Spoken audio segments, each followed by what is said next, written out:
మొన్న ఆయన వచ్చిండు 2 ఏళ్ల తర్వాత. ఏదో మంచి చెప్తాడేమో అనుభవంతో నేను అనుకున్నా. పెద్ద మనిషి కదా, మనం కూడా ఈ మధ్యకాలంలో ఎప్పుడేం అనలేదు. ఏదైతే మీకు చెప్పినో అంతకంటే ముందు నా మీద 181 కేసులు పెట్టిండు. చెంచల్గూడ చెర్లపల్లి జైల్లో బంధించాడు. ఎన్నో రకాలుగా సతాయించాడు. నన్నే కాదు నా కుటుంబాన్ని కూడా పట్టి పీడించాడు. కానీ బాధ్యత వచ్చినాక ఆలోచన చేసిన, నా కోపాన్ని నా బాధను దృష్టిలో పెట్టుకొని ఇవాళ పగ సాధించే కార్యక్రమాలు మొదలు పెడితే ఆయన పై వలగొట్టే పని పెడితే రాష్ట్రానికి నష్టం జరుగుతుందని తూవాన్ పాపన వాడు పోతాడు, పోని మనం మంచి పని చేయాలి. దేవుడు శిక్ష ఇచ్చిండు. నేను ప్రమాణ స్వీకారం చేసినాడే కూలబడ్డాడు, నడువిరిగింది. ఇంతకంటే పెద్ద శిక్ష నేను జైలు వేసినా అయ్యేదేం లేదు. ఆయననే ఫామ్ హౌస్ను ఒక బందీఖానగా మార్చుకొని చుట్టూతో నా పోలీసులే ఉన్నారు, లోపల ఆయన ఉన్నాడు. చెర్లపల్లికి పంపించినా చెంచల్గూడకు పంపించినా గదే అవుతుంది కదా. ఇక తిండి బరువు నాకు ఎక్కువ అవుతుంది. అదొకటి. లోపల చెర్లపల్లి చెంచల్గూడ పెడితే ఆయన తిండే తినికి మళ్ళీ ఆయన ఏదైనా కావాలంటే అదిగిన అయితే సర్కార్కి ఎక్కువ ఖర్చు అవుతుంది. తిండి ఆయన సంపాదించేది ఇన్నా ఫామ్ హౌస్లే ఒక బందీఖానగా పెట్టుకొని చుట్టూతో మన పోలీసులే పహారా కాస్తున్నారు. ఇక ఆయన చేసిన పాపాలకు ఆయననే పోతాడని ఊరుకున్నా. ఎప్పుడన్నా ఏమన్నా అన్నానా? ఎప్పుడన్నా ఏమన్నా అన్నానా? మీరు చెప్పురు. ఇక్కడ పాత్రికేయ మిత్రులు ఉన్నారు అందరు, నాకు కూడా దోస్తులే కదా వాళ్ళందరూ. చెప్పురు, ఎప్పుడన్నా ఏమన్నా అన్నానా? ఒక్క కేసు అయినా పెట్టినా? పోనీ ఈ జిల్లాలో ఎవరి మీద నన్ను ఒక కేసు పెట్టినా? ఎన్ని పాపాలు చేసారు వాళ్ళ ఎమ్మెల్యేలు మంత్రులు మీకు తెలుసు కదా. ఎంతమంది ఆస్తులు గుంజుకున్నారు మీకు తెలుసు కదా. ఎవరినన్నా నేను కక్షతోనేమన్నా చేసినా? నేను ఒకటే అనుకున్నా, ఎవరి పాపానికి వాడు పోతాడు. మనం చూసినా చూడకపోయినా పైన దేవుడు ఉన్నాడు, పైనుంచి కిందికి చూస్తూనే ఉంటాడు. ఎవరిని లెక్క వానికి రాస్తూనే ఉంటాడు, ఎవరిని మిత్తి వానికి చెల్లిస్తూనే ఉంటాడని. ఆ మిత్తిలో భాగంగానే నేను ప్రమాణ స్వీకారం చేయడానికి పోయిన రోజే మంచం మీద నుంచి బోర్ల పడి మక్కెలు ఇరిగి మూలకు పడ్డాడు. ఇక ఆయన నిన్నొచ్చి పెద్ద మనిషిలాగా మంచి చెప్తాడేమో అనుకున్నా. తోలు తీస్తా అని అన్నాడు. తోలు తీస్తాడంటేనే ఇక నేను చెప్పదలుచుకున్నా, అయ్యేగా నా సంగతి వదులు కానీ మా సర్పంచులు వచ్చిండ్రు, రా ఏ తోలు తీస్తావురా? నీ తోలు తీసుడు కాదు, నిన్ను చీరి చింత కట్టి చింత మడకల ఏలాడేసి కొడతారో లేదో మా సర్పంచులు, రా కొడంగల్కి వస్తావా లేకపోతే మమ్మల్ని చింత మడకకు రమ్మంటావా? మా సర్పంచులను తోలుతా. సోయి లేని మాటలు, స్థాయి లేని విమర్శలు. ఒక్కటన్నా అక్కడికి వచ్చే మాట మాట్లాడిండా? 10 ఏళ్ళు నువ్వు పూర్తి చేస్తే, 10 ఏళ్ళు ఎస్ఎల్బి పూర్తి చేస్తే నల్గొండకు 4 లక్షల ఎకరాలకు నీళ్లు వచ్చేది. 10 ఏళ్ళు పాలమూరు రంగారెడ్డి పూర్తి చేస్తే పాలమూరు జిల్లాలో 10 లక్షల ఎకరాలకు వచ్చేది. కల్వకుర్తి పూర్తి చేస్తే 3.5 లక్షలకు వచ్చేది. భీమా పూర్తి చేస్తే 2 లక్షలకు వచ్చేది.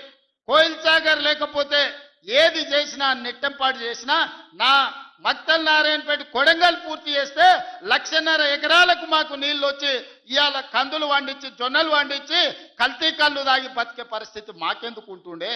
మేము కూడా మీ లెక్కనే మంచిగా పంటలు వండించేటోళ్ళం, మంచి బట్టలు తొడుక్కునేటోళ్ళం. మేము కూడా మా పిల్లల్ని చదివించుకునేటోళ్ళం. 10 ఏళ్ళు పగబట్టి నారాయణపేట మక్తల్ ప్రాజెక్టును ఈనాడు పక్కన పెట్టి 69 జీవోను తుంగలో దొక్కితే ఊరూరు ఎత్తిపోతల పథకం కోసం మా కార్యకర్తలు ఈ ప్రాంత రైతులు ధర్నాలు చేయలేదా? పార్టీలకు అతీతంగా 69 జీవో కోసం కొట్లాడలేదా? నీ సొమ్మె ఏం పోయిందా? మాకు నీళ్ళు ఇవ్వాలంటే నీకు ఇంత కడుపు నొప్పా? నువ్వు మళ్ళీ బయటకు వచ్చి ఇవాళ ఆయన తోలు తీస్తా అంటు. తోలు నాది కాదు కానీ ఆ షేక్పేటలో మటన్ కొట్టు మస్తాన్ ఉంటాడు.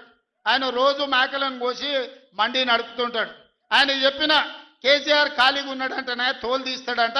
నీ మటన్ కొట్టు మస్తాన్ దగ్గర ఇంత నౌకరీ ఇయ్యండ్రి, ఇంత బోటో కూరనో పోయేటప్పుడు ఈయన బొక్కనో. ఎందుకంటే కోసిన వాళ్ళకు మామూలుగా తోలు తలకాయలు ఇస్తాం కదా మనం ఇంటికాడ దసరా పండుగ అప్పుడు. అవునా?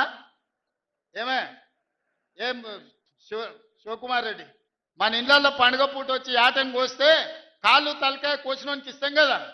ఇక మటన్ కొట్టు మస్తాన్ కూడా చెప్పిన, ఆ కేసీఆర్ ఖాళీగా ఉన్నాడంటేనే 2 ఏళ్ళు ఫామ్ హౌస్లో ఏం చేస్తుండంటే తోలు తీసేది ప్రాక్టీస్ చేసిండంట. తోలు బాగా తీస్తాడంట.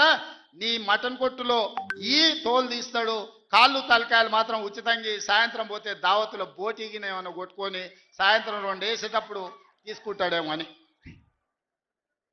40 ఏళ్ళ అనుభవం అంటావు, రాష్ట్ర మంత్రి చేసిన అంటావు, కేంద్ర మంత్రి చేసిన అంటావు, 10 ఏళ్ళు ముఖ్యమంత్రిని చేసిన అంటావు, తెలంగాణ రాష్ట్రాన్ని సాధించిన అంటావు. నేను ఆడ ఫ్యూచర్ సిటీ కడుతున్నాను అంటే తొక్క తోలు. వాడెవడో వస్తాడంటే వంతారనా బొంతారనా ఇవానే ఒక మాజీ ముఖ్యమంత్రి స్థాయిలో మాట్లాడే మాటలు మాకు రావనుకుంటున్నావా? మర్యాద ఉండదని మేము మాట్లాడతలేం. మర్యాద ఉండదని ఇవన్నీ విషయాలు మేము మాట్లాడతలేం.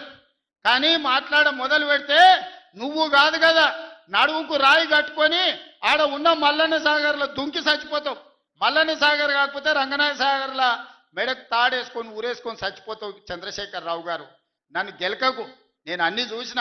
ఎక్కడి నుంచి వచ్చిన? నేను నల్లమల్ల అడవుల నుంచి వచ్చిన. జడ్పీటీసీ గెలిచిన, ఎమ్మెల్సీ గెలిచిన, ఎమ్మెల్యే గెలిచిన, ఎంపీ గెలిచిన, తెలంగాణ రాష్ట్రానికి ముఖ్యమంత్రి అయినా అమాం బాపత్ గాని కాదు. అక్కడి నుంచి వచ్చి అమెరికాలో అంట్లు వస్తే అయ్య పేరు చెప్పి మంత్రి అయినోని కాదు. ఊర్లో దుక్కి దున్ని కష్టమంటే తెలిసి రైతుల నుంచి వచ్చినోని, రైతు బిడ్డను. నాతోని తమాషాలు చేయకు. దుబాయ్ పాస్పోర్ట్ బ్రోకర్ల దందా చేయలే, రియల్ ఎస్టేట్ బ్రోకర్ దందా చేస్తుంది ప్రభుత్వం అంటున్నాడు. రియల్ ఎస్టేటు వ్యాపారం పెంచుతుంది, రియల్ ఎస్టేట్ ఆదాయాన్ని పెంచుతుంది, రియల్ ఎస్టేట్ అభివృద్ధిని తీసుకొస్తుంది. నీ కొడుకేమో హైదరాబాద్లో రియల్ ఎస్టేట్ వాడిపోయిందంటావు. నువ్వు వచ్చేమో ఈ ముఖ్యమంత్రి రియల్ ఎస్టేట్ దందా చేస్తున్నాడు అంటాడు.